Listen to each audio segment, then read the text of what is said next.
दोस्तों नमस्कार। हमने उस वीडियो को देखा है जिस वीडियो में एक जीप किसानों को रौंदते हुए निकल रही है, लेकिन हम उसे सच नहीं मानते। हमने देखा है वो किसानों को रौंदने के बाद वही जीप चंद फरलांग की दूरी पर रुक जाती है और उसके बाएं दरवाजे से मंत्री का बेटा निकलकर भाग रहा है, लेकिन हम उसे सच नहीं मानते। हमने यह भी देखा है कि जीप से रौंदने के बाद किस तरीके से किसान जमीन पर खून से लथपथ पड़े हैं और उसके बाद भी उस जीप के पीछे एक दूसरी एसयूवी निकलती है। उसकी भी रफ्तार जबरदस्त है और वह भी किसानों के ऊपर से निकल जाती है। जो घायल पड़े किसाने हैं उनको भी नहीं बचती है, लेकिन हम इसे सच नहीं मानते। हमने यह भी देखा है कि किस तरीके से वहां पर गाड़ियां धू धू कर जल रही थी। हमने यह भी देखा है किस तरीके से कुछ लोग डंडों और लाठियों से किन लोगों को मार रहे थे। हमने सब देखा है, एक के बाद एक 6 वीडियो हमने देखे हैं, लेकिन यह समूचा सच नहीं है और इसकी जांच होनी चाहिए और इसकी जांच करने के बाद ही हम किसी नतीजे पर पहुंचेंगे। जी, यह उन अधिकारियों के बोल हैं जो अधिकारी लखीमपुर खीरी में जो कुछ हुआ और उसका जो सच कैमरे में कैद करके एक एक करके सामने आ रहा है उसके ऊपर यह दिए गए बयान है। सवाल इतना भर नहीं है, सवाल इसके आगे का है। मंत्री कह रहा है अगर मैं दोषी हूं तो मैं छोड़ दूंगा पद, और शायद देश के गृह राज्य मंत्री अगर इस बात का जिक्र करें कि अगर वह दोषी है, उनका बेटा दोषी है जो कि उस वक्त वहां था ही नहीं, और ये सारे वीडियो झूठ बोल रहे हैं और अधिकारी कह रहे हैं हम इसे सच नहीं मानते, तो इसके बाद न्याय की कौन सी तस्वीर आपके सामने उभरेगी अब आने वाले वक्त में, इसे जरा जहन में बैठा लीजिए। क्योंकि इस दौर में देश के प्रधानमंत्री भी खामोश हैं। उन्होंने भी इन वीडियो को देखा होगा और ऐसा नहीं है कि प्रधानमंत्री किसी बहुत व्यस्तम कार्यक्रम में व्यस्त हो जहां पर वो देख ना पा रहे हो कि एक लखीमपुर क्या देखें या फिर एक उत्तर प्रदेश की सियासत को क्या समझे। समूचा देश सामने खड़ा है, हर मुद्दों से उन्हें जूझना पड़ता है और दिल्ली में तमाम तरह से लोगों की मुलाकात और राष्ट्रीय अंतर्राष्ट्रीय तौर पर जो वीवीआईपी होते हैं उनकी मुश्किलों को भी देखना पड़ता है और अंतर्राष्ट्रीय कूटनीति भी इसी दौर में प्रधानमंत्री कार्यालय में बैठकर सिमटानी पड़ती है। दर्जनों फाइल होती है, सैकड़ों तरीके के दस्तावेज होते हैं, सब देखना पड़ता है। तो फिर हम लखीमपुर और उत्तर प्रदेश क्यों देखें? यकीनन इस देश की मुश्किल हालात, चाहे वो आर्थिक मसले को हो, सामाजिक मसले को लेकर हो, अंतर्राष्ट्रीय तौर पर हो, वाकई देश एक विकट मुश्किल से तो गुजर रहा है। तो प्रधानमंत्री लखीमपुर क्यों देखें और उत्तर प्रदेश की सियासत को क्यों साधने निकल पड़े? लेकिन प्रधानमंत्री खामोश है। ना सिर्फ दिल्ली में खामोश है बल्कि लखनऊ पहुंचकर भी उस दिशा में उन्होंने आंख तक नहीं उठाई जिस दिशा को लेकर समूची दुनिया यह देख रही है कि किस तरीके से बीते 10.5 महीनों से चल रहा किसानों के आंदोलन को कुचलने की शक्ल में एक जीप रौंदते हुए चली जाती है। और ऐसी स्थिति इससे पहले कभी किसी ने देखी नहीं थी, लेकिन प्रधानमंत्री खामोश है। और उत्तर प्रदेश के मुख्यमंत्री नौकरशाहों के साथ, पुलिस और अधिकारियों के साथ बैठकर मशगूल है। यानी सियासत संभाले हुए मुख्यमंत्री के साथ उस राज्य का कोई मंत्री नहीं है कि एक कैबिनेट की बैठक इमरजेंसी तौर पर बुलाई जाती, उस जगहों के सांसद और विधायकों से चर्चा की जाती, लोग क्या सोच रहे हैं उस नब्ज को समझा जाता। यकीनन नहीं। बिल्कुल अलग थलग पड़े राज्य के मुख्यमंत्री योगी सिर्फ अधिकारियों के फीडबैक पर निर्भर हैं और प्रधानमंत्री मोदी खामोशी बरते हुए हैं। वो लखनऊ में थे, उन्होंने 75,000 लोगों को प्रधानमंत्री आवास योजना के तहत आज डिजिटल वे में चाबी भी थमा दी, लेकिन इस दौर में जिनके घर उजड़ गए उस दिशा में 2 शब्द बोलने के लिए कोई तैयार नहीं है। यह एक ऐसी परिस्थिति में देश आकर अटक गया है जहां पर न्याय की गुहार और जो कुछ भी नजर आ रहा है उसके बाद भी बंद आंखों से जांच की प्रक्रिया पर सीधे सीधे टालने की परिस्थितियां कैसे पैदा की जाती है, यह बीते 50 घंटों का सच है। और इन 50 घंटों में देश के प्रधानमंत्री कुछ नहीं बोले। मुख्यमंत्री भी कैमरे के सामने आकर बोलने की हिम्मत नहीं जता पाए कि जो फीडबैक उन्हें मिल रहा है वह फीडबैक कितना भयावह है। और सिर्फ अधिकारी और पुलिस कर्मियों से ही उनके संवाद हैं। हमें लगता है आज इस सिलसिले को समझने की जरूरत है, क्योंकि जब एक ऐसी तस्वीर उभर कर आई जिसमें शायद इससे पहले किसी आंदोलन को लेकर दुनिया के किसी आंदोलन को लेकर इस तरीके से रौंदते हुए कोई जीप नहीं निकली होगी। और जो नजारा खुले तौर पर वीडियो में नजर आ गया, उसके बावजूद भी इस देश के प्रधानमंत्री की खामोशी और मुख्यमंत्री का भी प्रधानमंत्री के साथ उस फंक्शन में मौजूद होना जहां पर आजादी के 75 बरस मनाने का जश्न हो रहा है। घर उजड़ रहे हैं। इस किसान आंदोलन के दौर में 700 के करीब घर उजड़ गए, जिनके परिजनों की मौत हो गई। वह क्या इस आजादी की खुशबू के हकदार नहीं है? और जो उत्तर प्रदेश में मौजूदा वक्त में है और जिस तरीके से 8 मौतें लखीमपुर खीरी में हुई हैं और शुरुआत 4 किसानों को कुचलने के साथ शुरू हुई है, उन परिस्थितियों में क्या वह पूरा वातावरण इस देश की आजादी की खुशबू को नहीं महसूस करना चाहता है?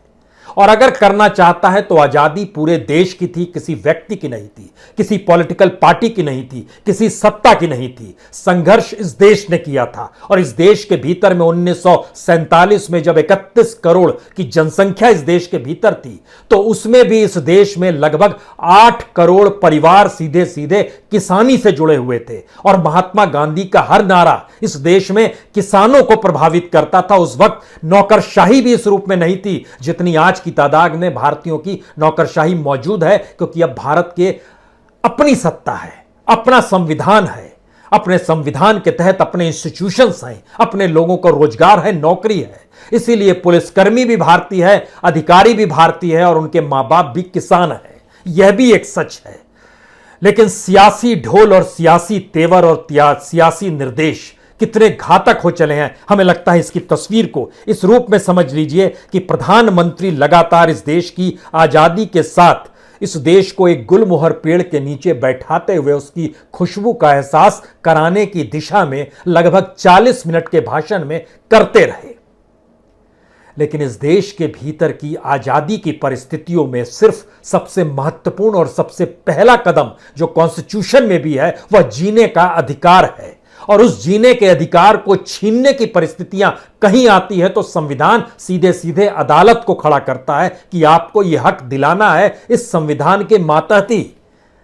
लेकिन इस दौर में जांच की प्रक्रिया चलेगी और अपने तरीके का यह पहला एफआईआर शायद दर्ज हुआ होगा जिसमें सहमति के बाद एफआईआर पर सहमति बनी, जिसमें किसान और सरकार के बीच जो सहमति बनी कि आने वाले 7 से 8 दिनों में गिरफ्तार कर लेंगे मंत्री के बेटे को। लेकिन इन 7 से 8 दिनों में उसे खुला छोड़ दीजिए, छुट्टा छोड़ दीजिए, वो कैमरे के सामने जो आकर कहता है कह दे। और इस देश के गृह राज्य मंत्री भी, जिनका काम है इस देश में लोग सुरक्षित रहें, इस दिशा में ही गृह मंत्रालय की मौजूदगी होती है। और सुरक्षा देने के लिए जो पुलिसकर्मी होते हैं और जो भी गृह मंत्रालय के अधिकारी होता है, वह इस देश में आंतरिक सुरक्षा को किसी भी रूप में चाहता है कि लोग महसूस करें कि वह सुरक्षित है, तभी गृह मंत्रालय है।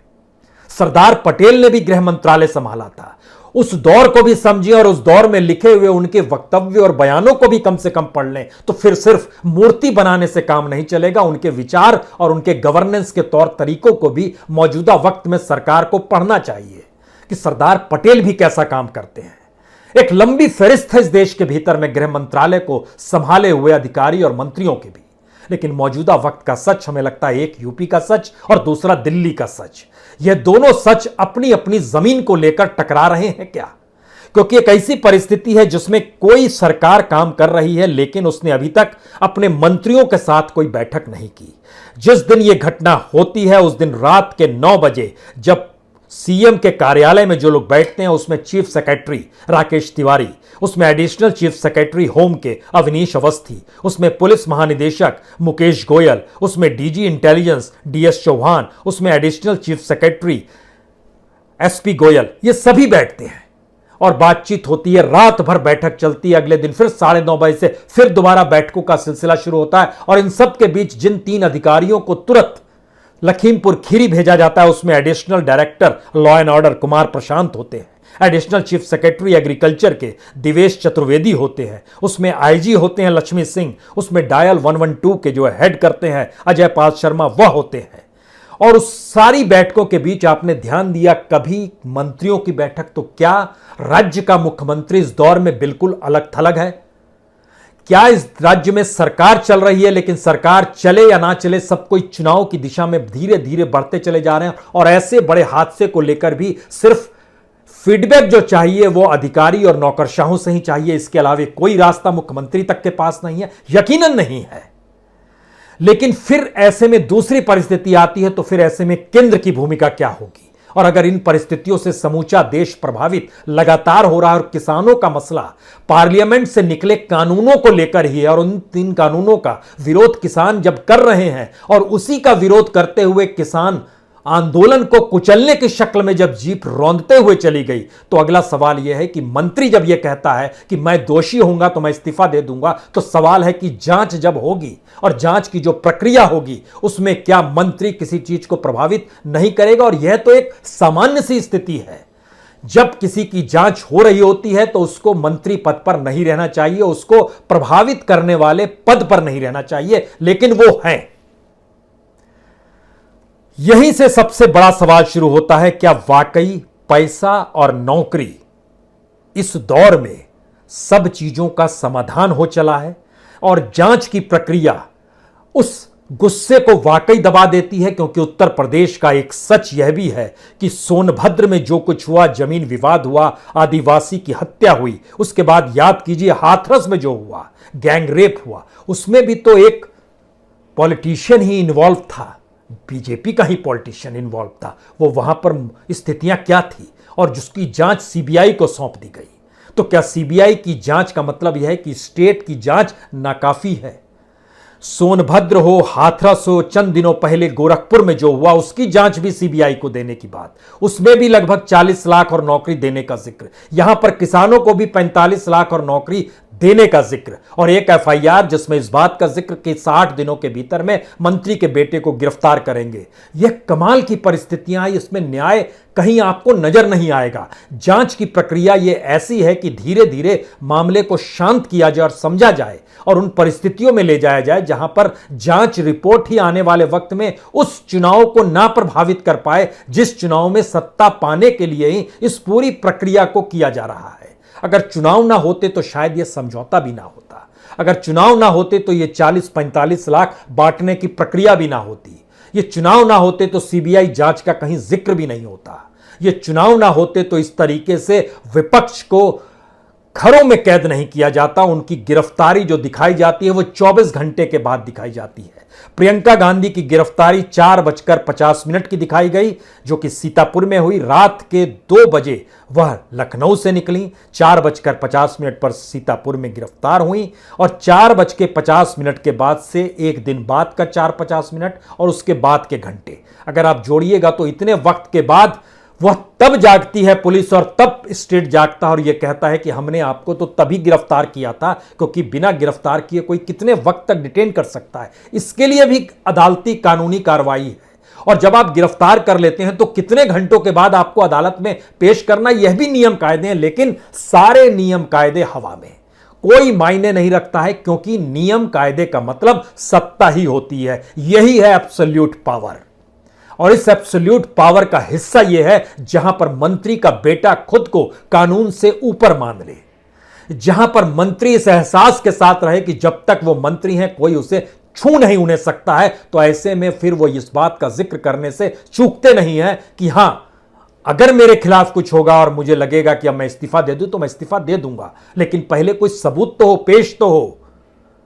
यानी कोई परिस्थिति आपकी आंखों के सामने जो चल रही है, आपने आंख मूंद लिया ये कहते हुए कि जांच की एक प्रक्रिया होती है, उस जांच की प्रक्रिया के तहत एक रिपोर्ट आती है, उस रिपोर्ट को लेकर फिर जांच होती है और उसके बाद तय होता है कि कौन दोषी है और कौन दोषी नहीं है। बयानों से कोई दोषी नहीं होता है, लेकिन हर किसी ने देखा खून से लथपथ जमीन पर पड़े किसानों को, हर किसी ने देखा उस जीप को जिस जीप ने रौंद डाला, हर किसी ने देखा वहां पर उसके बाद क्या परिस्थिति, और यह भी देखा कि गोलियां किन किन शरीर को छेदते हुए निकल गई, भेदते हुए निकल गई।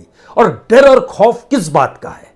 जो मर गए उनसे भी खौफ ज्यादा है सत्ता, क्योंकि उनकी भी पोस्टमार्टम रिपोर्ट में गोली का जिक्र नहीं है, जो कि गोली नंगी आंखों से दिखाई देती है। इसीलिए वह परिवार कह रहे हैं हम अपने परिजनों का अंतिम संस्कार भी नहीं करेंगे, आप दोबारा पोस्टमार्टम कराइए, क्योंकि कहीं गोली का जिक्र तो होना चाहिए जिसे हम अपनी नंगी आंखों से देख रहे हैं, और आपकी पोस्टमार्टम की रिपोर्ट में गोली तक का जिक्र नहीं है। यानी मर्डर हुआ है, दिन दहाड़े मर्डर हुआ है, दिन दहाड़े सारी चीजें हुई हैं, लेकिन इस देश की टेक्निकल परिस्थितियों में चाहे डॉक्टर्स की रिपोर्ट हो, चाहे एफआईआर की कॉपी हो, चाहे जांच की प्रक्रिया हो, चाहे प्रशासन और पुलिस द्वारा दिए जा रहे बयान हो, चाहे इन सब को देखने वाले जो पॉलिटिकल मुखिया हो, उनमें कोई खामोशी बरत रहा है, कोई फंक्शन में उपलब्ध हो रहा है, कोई शोर शराबे और चकाचौंध में भारत के भविष्य को देख रहा है और अतीत की गौरवमय गाथा को बता रहा है, क्योंकि 75 बरस की आजादी के जश्न में देश को किसी भी हालत में डुबो देना है और डुबाने की प्रक्रिया भी आजादी छीन कर की जा रही है। यह एहसास इस देश के भीतर में किस दिशा में ले जाएगा, यह अपने आप में सबसे बड़ा सवाल है। और शायद इन सवालों के तहत अब इस बातों को समझने की जरूरत है, क्या वाकई ये सारी परिस्थितियां इसलिए प्रभावित हो जाती हैं क्योंकि राजनीति प्रभावित है, या फिर किसान इस दौर में सबसे बड़े समुदाय के तौर पर एकजुट होता चला जा रहा है, जिससे सत्ता घर बनाने लगी है?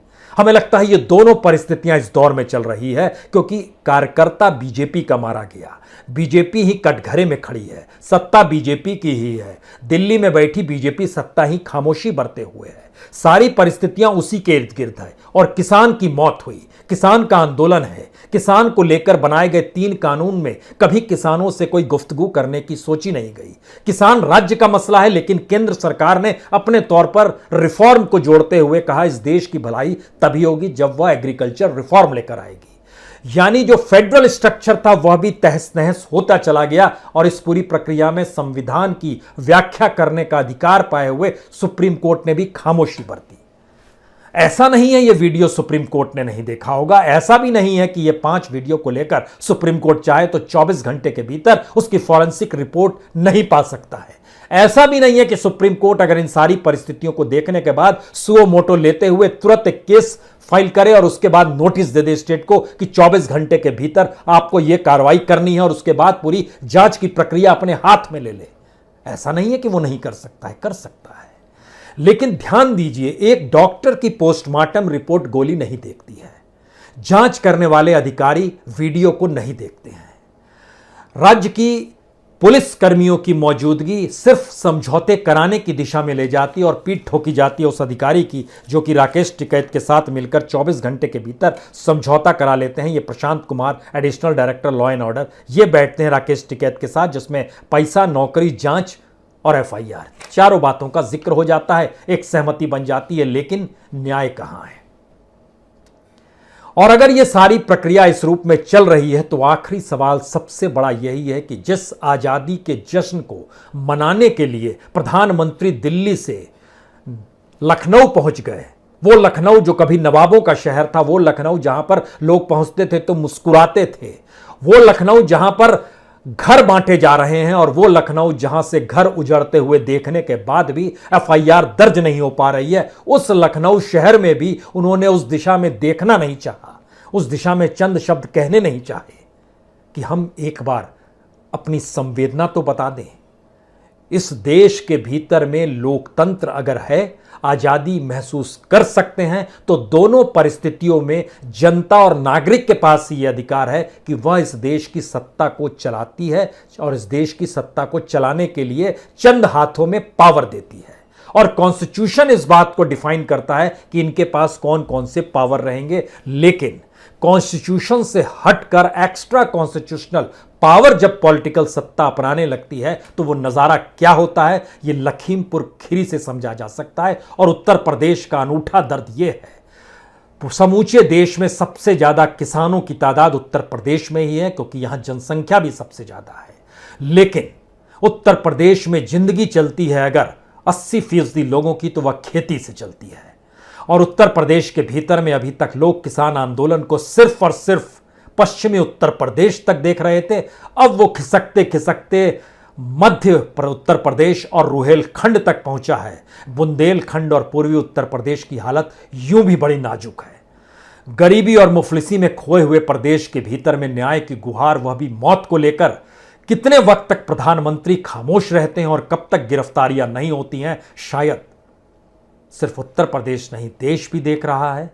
और शायद दुनिया की नज़र भी इस बात को लेकर है कि दुनिया के सबसे बड़े लोकतांत्रिक देश के भीतर लोकतंत्र की कैसी सुगबुगाहट है, जहां लोकतंत्र रेंगते हुए नजर आ रहा है। बहुत बहुत शुक्रिया। बहुत बहुत शुक्रिया।